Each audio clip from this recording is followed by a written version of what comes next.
Again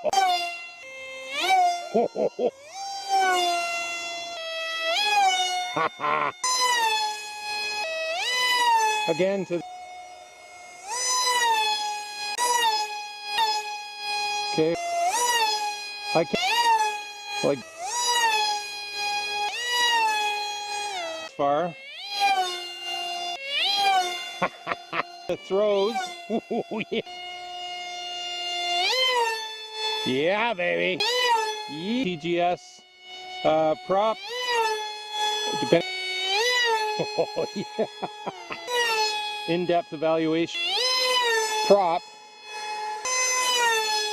Nice. Going fast. 3S. Oh yeah.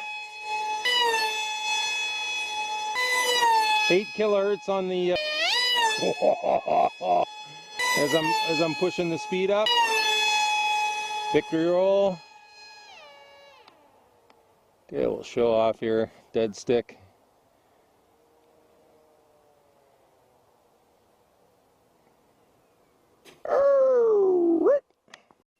Hi everyone, welcome to another table talk.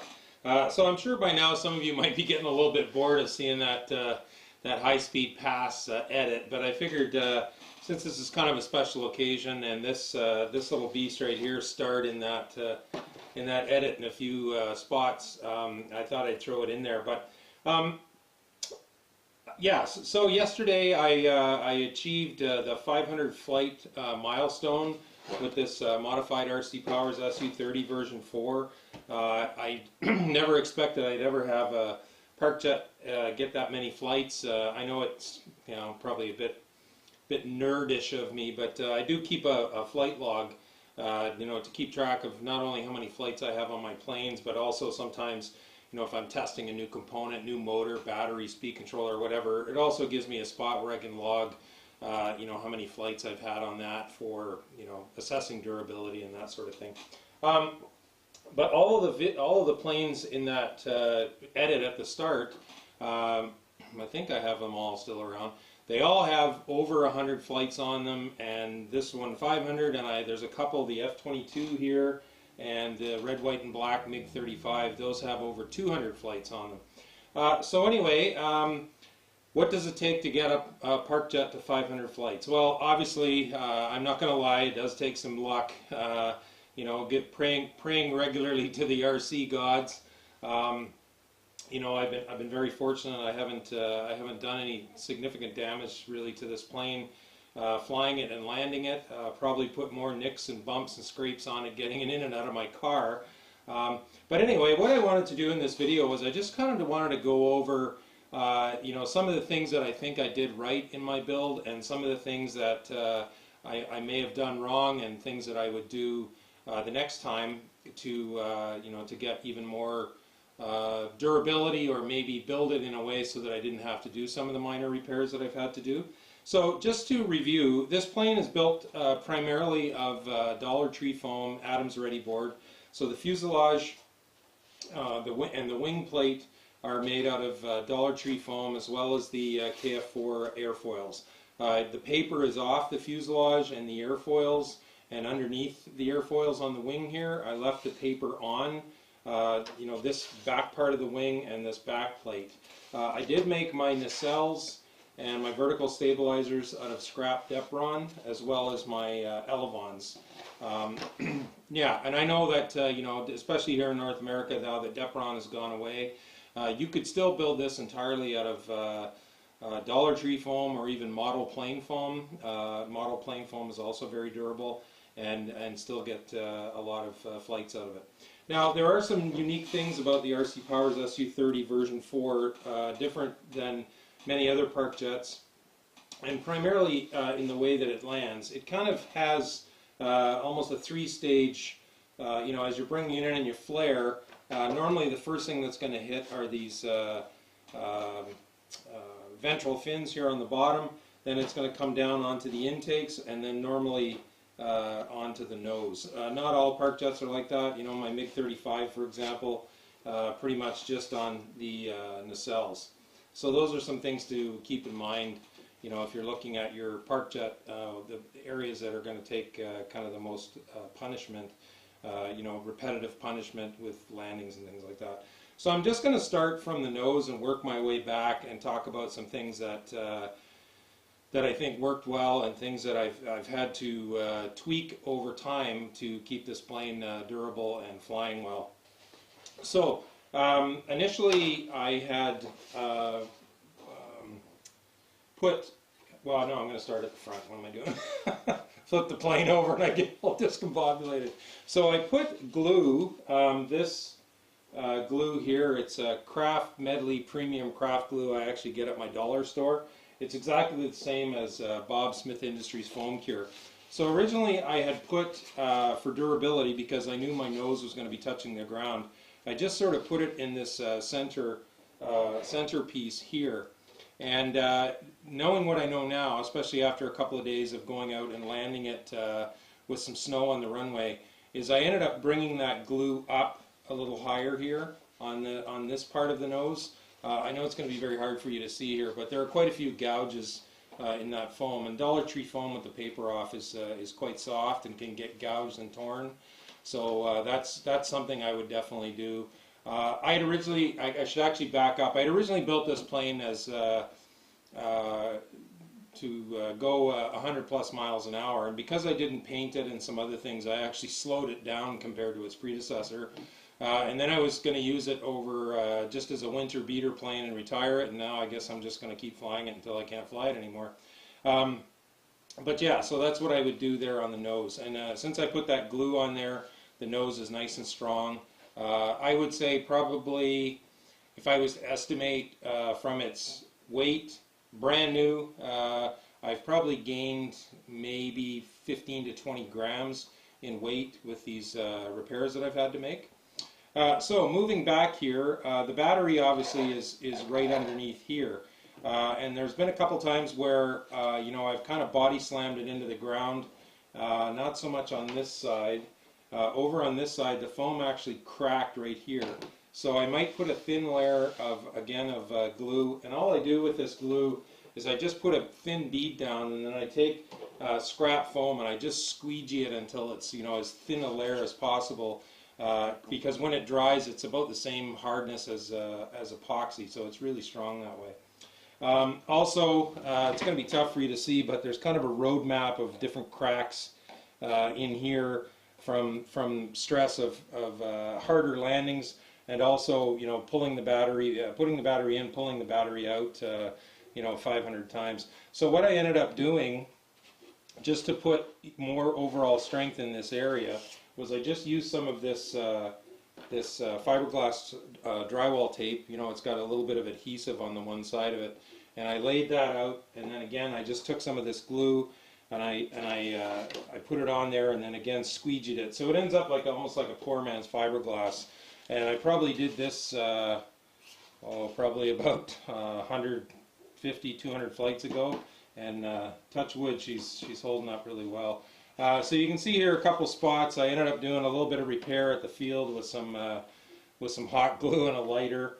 And I cut, for some reason when I was building this thing, I cut these big chunks of foam out of here.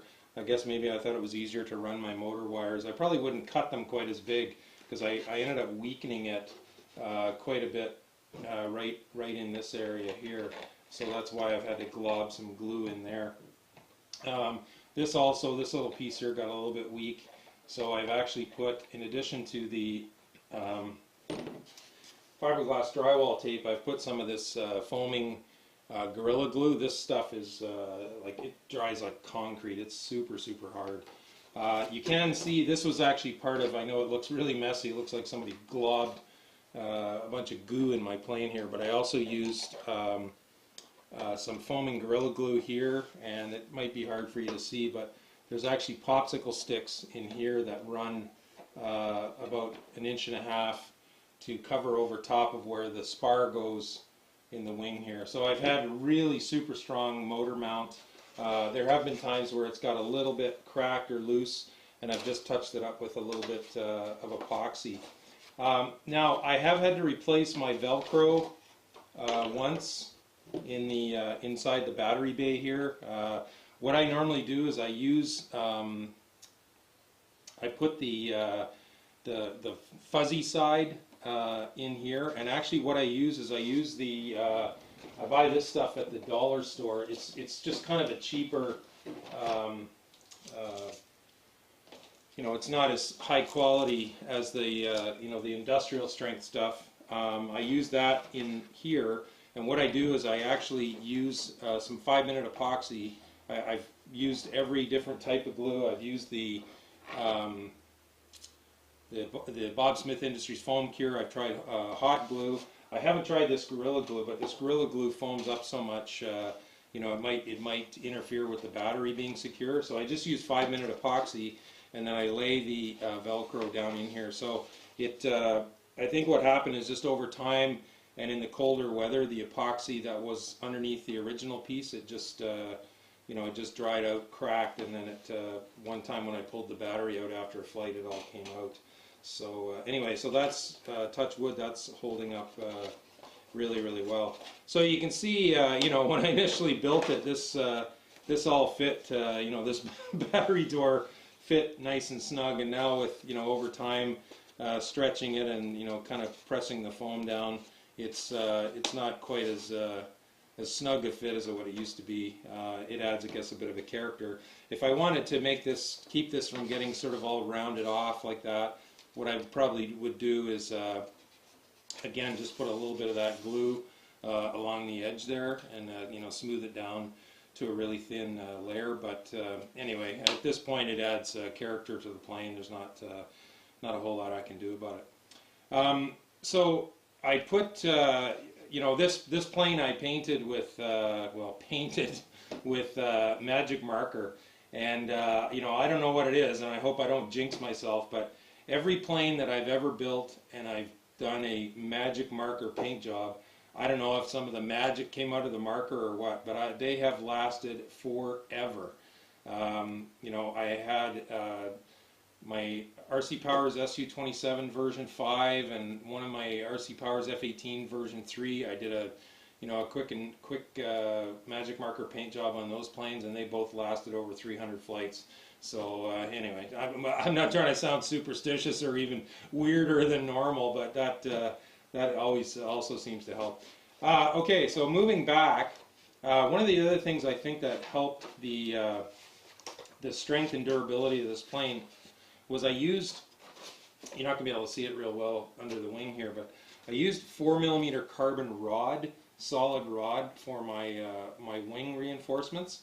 You know, most of these, most planes, they call for 3mm carbon tube to keep it light, which, you know, if you're wanting to keep it super light is probably a smart idea. This 4mm carbon tube is about twice as heavy as, or 4mm carbon rod is about twice as heavy as 3mm carbon tube. But it is just, I don't know how much stronger it is, but it is super strong. So, you know, there's still a bit of flex here in the wing, but it's super, super strong. As I mentioned, I've had planes where I've had over 300 flights using the 3mm carbon tube, and over time that carbon does start to flex a little bit, and the wing does start to get a little flexible, which then, you know, can cause you issues with your glue joints and all that sort of stuff. Now on the bottom here, again, I did put a thin layer of that this craft medley glue. So you can see it is, you know, it is kind of gouged up. Now this duct tape, I put this transparent duct tape on there when it was going to be my winter beater plane, and I probably won't take it off because I'll probably end up tearing some foam off now. But it does, you know, if you really need to make the leading edges of your foam because of, you know, the surface you land on or whatever, just putting a little bit of this stuff on the leading edges there will really help the foam from getting chewed up and help it last a lot longer. I also did the same thing back here. I know it might be hard for you to see, but you can see the Minwax. It's sort of yellowed a little bit here on the bottom where the Minwax has been applied. Again, touch wood, my Minwax application to waterproof the foam has worked out really well. I mean, you can see there's a lot of dirt and debris back here. I mean, this plane has been pretty wet, landing in the wet grass. dozens and dozens of times, and you know, it's held up. I haven't had any problems with the paper buckling or bubbling up. So taking the time to do all the sealing of the edges where I trim the foam or trim the paper off the foam, and then doing the proper Minwax job, touch wood, has really helped. My hinges, I used again this clear transparent duct tape. This is actually 3M Scotch brand transparent tough tape, I think. It's really super strong. So all of my hinges on all my control surfaces have all held up super well. Haven't had any problems. Again, touch wood with those coming loose. I do put a second piece of tape on the bottom here, just on my elevons for extra insurance. So that's worked out really well. Now, some of my linkages are getting, you know, a little bit, maybe a little bit of play in them. You know, just because over time, with so many movements, the nylon part of the clevis, God, the nylon part of the clevis, you know, it does wear away at the wood. I'm not going to bother worrying about it too much. You know, if I was really that worried about it, you know, what you can do is what I've done in the past. If I've had issues with that, if my linkages have been loose, is what I've done is obviously take the clevis out, put a little, just a tiny bit of 5-minute epoxy over the hole, let it set up super hard, and then re-drill the hole, and that seems to really help. But you know, I'm used to how these control surfaces behave now. Pardon me, so I probably wouldn't bother with that. Yeah, so that's kind of it in a nutshell. That's you know, some things that I found worked really well, and other things that I would do a bit differently. You know, this Craft Medley craft glue, again, very similar. Well, I think it's the same formula as Bob Smith Industries foam cure. Is super good, super durable. 5-minute epoxy. I use 5-minute epoxy for all my spars, my motor mount, any of my wood pieces like my control horns, and then for extra super strength around my motor mount, you know, I used some popsicle sticks, and then this foaming Gorilla Glue, just super strong. So yeah, so there we go. There's kind of my lessons learned, how to, you know, again. Thank you to the RC gods for being on my side for so long and allowing me to get this many flights out of this plane. I mean, obviously it is, you know, it's worn and dirty from my dirty hands all over it. And you can see here, because I hold the plane like this when I launch it, so I've actually worn the magic marker off the foam there. But you know, it gives it character, and chicks dig scars, you know, as the old saying. So anyway, folks, there we go. There's you know, part of the story of how I got to 500 flights, and it just still flies so darn well. I'm just going to keep on keeping on, and see how far we get. So thanks very much for watching. Please check out the video description down below for more links if you want to get plans to this plane, as well as many other videos that I've done on the modifications and things I did to this plane. You know, please go check it out. So thanks as always for watching. Blue skies, calm winds to everyone. Park jet noise, the other sound of freedom, baby. Take care.